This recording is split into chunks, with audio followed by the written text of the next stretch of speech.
Over the next 2 days, I have quite a challenging EV install to do, where I am in this detached garage. I need to get a 10mm SWA from here all the way up to the house, through a conservatory, into a cupboard under the stairs to get a new supply out to here for everything else that's going on. But this is where the problem really begins. Once I've got inside here, I need to find a way of getting my cable all the way through the floor and all the way to the middle of the house. I had several discussions with my client regarding the cable route, and there simply isn't a simple way of getting it from outside to the middle of the house. So what we're going to do is take down the existing trunking and put up some bigger stuff that is big enough to hold the existing cables and also my new supply. What is going on here? So it turns out this junction box has the supply to the garage and also the supply to the conservatory. So this little junction box is where the existing supply to the garage joins onto it and runs up here to that crazy junction box, so we can ditch that and get that out of the way. Before I do this, I need to isolate the power to both of those circuits, get this old garage supply ripped out, and then have a look and see what we're really dealing with. With one of these cables out of the way, I reckon I can get my new supply through there. At this point, I really wished I brought my bigger Rompotec cable roller with me for this SWA, because it hasn't come on a drum, which means it's going to be hard work to unroll it. There is no way I'm getting this SWA into that house, so I am going to have to do a little cable join and run a 10mm twin and earth on the inside. If you've never uncoiled a roll of SWA before, this is how you do it. Do not just cut the tie wraps off and pull it, you must unroll it, otherwise you're going to end up with loads of twists in the cable. So make sure you do it exactly like this. So this is Doncaster Cables 10mm EV Ultra SWA, and I need the Cat 5 for the load curtailment, and also we're doing a hardwired internet connection to the charger. The Ethernet connection only requires 3 pairs, which left a spare pair for my CT or load curtailment. Yeah, all right, that'd be nice. Time for a cup of tea. I had the best customer ever today. So these are SWA cutters. If you use your croppers on SWA, it's just going to blunt them. I've had these cutters for about 10 years now. They're absolutely brilliant, and if you buy a decent pair of these, they should last you your entire working career. Once I pulled out the old supply, I noticed that this garage already had a TT earthing system in place, but it needs a little bit of improving, so we'll come to that a little bit later on. While I've been messing around outside, my customer has lifted the floorboards for me, which is absolutely brilliant, and I'm drilling 2 holes through these joists. One is for the 10mm and the other one is for a Cat 5 cable. Now, getting this cable through this was an absolute nightmare. I was proper lucky to have a very helpful client with me on this job, but eventually, after a bit of wiggling, we managed to get the cable through. Now the consumer unit is located just on the right hand side to me there, underneath that bedroom. That old metal back box, I have decided to go straight through that to the outside with my core drill, which is going to give me a nice clean hole, and use that to join up the 10mm with my SWA. I'm securing the new trunking with these D-line fire rated cable clips. Definitely worth using, it will make your life a lot easier holding that cable up. Yesterday took me a little bit longer to get done what I did get done, but if you've ever carried out a job before in your entire life, you'll know that it normally takes longer than what you think. So this is where we're up to.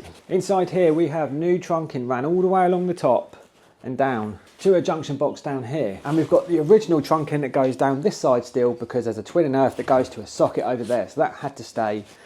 And I put my new length there. I didn't follow this, there's too many bends. This is the new Ethernet point that I installed, and this is where the Cat 5 has been split and gone off on its own separate ways. The SWA has been clipped along that border, which brings me to here, and I've got to get that 10mm through this wall now. As I have no power in here, I need to set up some lighting. So what I have today is this. This is the Makita tripod light. I've had this for quite a while now and I haven't had a chance to use it. I did buy it, by the way, and it's really good. You can point the lights in whatever direction you need them to go in, stick a battery in it, and you're ready to go. I much prefer lights that you can put your own batteries in it rather than ones that you charge up.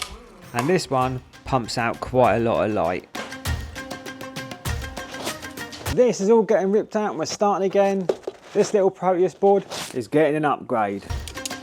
The existing work here was a little bit worse for wear than what I initially thought, and what my customer thought also. So I knew it was going to take me a little bit longer to get this job done, replacing it all. Extra bits and bobs here and there, you can't help it, but you just got to get on with it.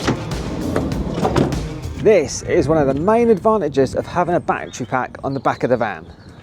I need to core drill a hole through this wall. With my 240 SDS, battery SDSs don't seem to cut it, but with this battery, I can do it. I burnt out 2 battery SDS drills doing this last year. If you guys can recommend one that's gonna actually survive, let me know in the comments below. Lovely jubbly. Lovely jubbly. This is the new Proteus consumer unit design, and I'm gonna show you all the new sort of features about it and what I like about it. It's pretty smart. It also has a drilling template on the back if you feel like you need that.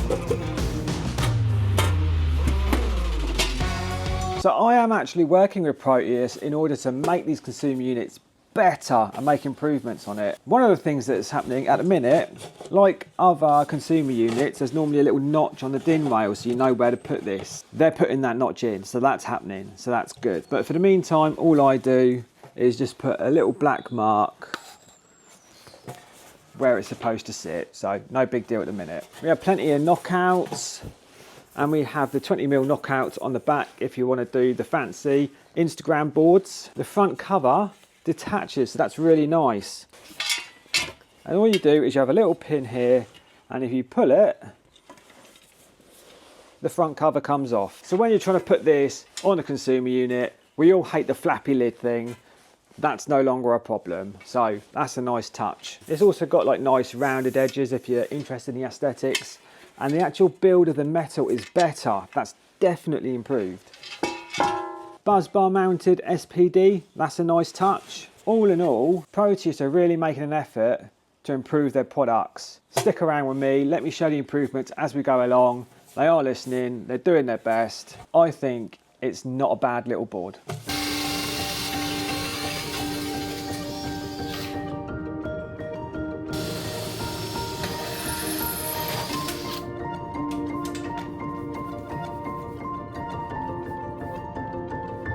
If you haven't seen one of these before, it's called a deburring tool. So when you use your hole saw in metal or even plastic, you get like an edge, like in there.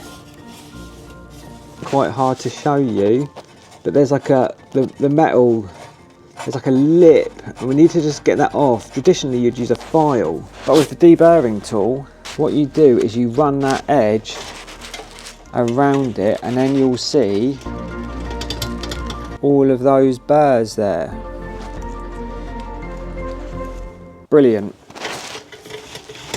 So when I'm preparing a consumer unit, I try and drill all the holes that I possibly can, and hopefully I've done it right.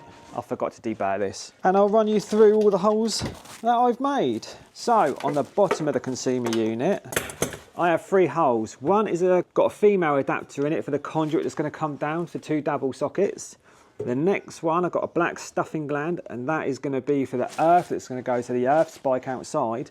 And I've got a 25mm hole there, and that's for my SWA cable. And then in the top, we've got a 25mm stuffer. That's for my EV Ultra to the EV charge, which is going down there. Another stuffer there, and the Cat 5 that's coming from the charger to here is going to come out of here with the Cat 5 that goes to the house into a junction box, and that's going to do all my CT connections in there, so it's not inside the board. 2 more female adapters for conduits going up, which is going to pick up the existing wiring.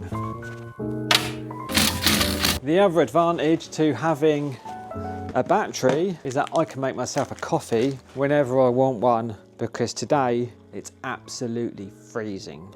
The 𝐾𝐚𝐫 workwear, loving it so far. The trousers are proper stretchy, they've kept me warm, love it. And the coat, I don't feel like I should be really wearing this at work because it's proper nice, but there you go, I am. So this SWA, I'm leaving a nice big loop on it. And you might, and when I showed you how I clipped it earlier, you might be going, I wouldn't have done it like that. Well, you don't quite know the full story. This pond and all that's probably coming out, and it might all be getting trenched and buried. So I'm leaving a loop so that can be done. This cable's super chalky. Anyway, I thought I'd show you inside this cable so you can see it a little bit better from when I showed you earlier. You've got your line, your neutral and your earth, and then this is your Cat 5 or Cat 6, whatever it is. All glanded off in the Storm glands. Just easy, just used it. I know I could have used the old ones, but I used these because I had them. There you go, lovely jubbly. Right, now it's time to get this board finished off. Get the gland in, use the cleats, sort out the earth, and then I'm going to start chucking in them RCBOs. Now, consumer unit all done, lovely board, nice bending radius on the cable. Time to crack on with the charger. I've tidied everything up. This is that junction box I was telling you about for the Cat 5s. And today we are installing a Zappy. I don't know why I say we are, it's just me. I'm installing a Zappy. And out comes the Doncaster Cable 6 EV Ultra, and I have the smaller Rumpotech cable roller with me today. It is so quick and easy to make off compared to the SWA version. Now it's time to have a big tidy up and get on with the testing. I'm trying out the Rogue 13 tester bag today, and to be honest with you, I quite like it. That is me nearly done here. So I personally quite like the new Proteus consumer unit. I think it's always a good little touch just to clean up as much as you possibly can. Right, Tim Davies, Caleb Lucas and Taylor and Spencer, thank you for the coffees. You lot are legends. Don't forget to subscribe to my channel. See you next week.